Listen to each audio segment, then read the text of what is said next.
Hi everyone, welcome back to another episode of Gaming Basics. In today's video, I'm going to show you how to never be an imposter on Among Us. There are several ways you can try in order to increase the chances of not being an imposter in Among Us. In order to do that, watch the video till the end and don't forget to subscribe to our channel if you've not yet.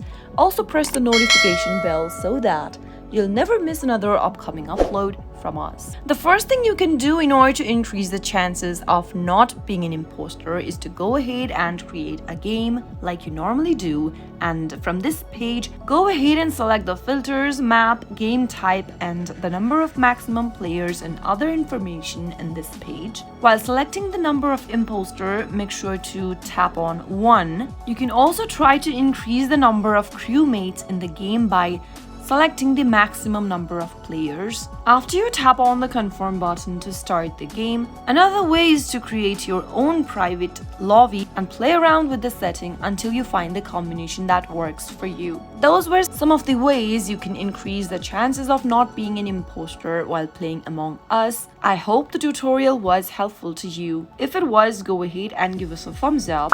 I'll be back soon with more videos like this. Thank you for watching.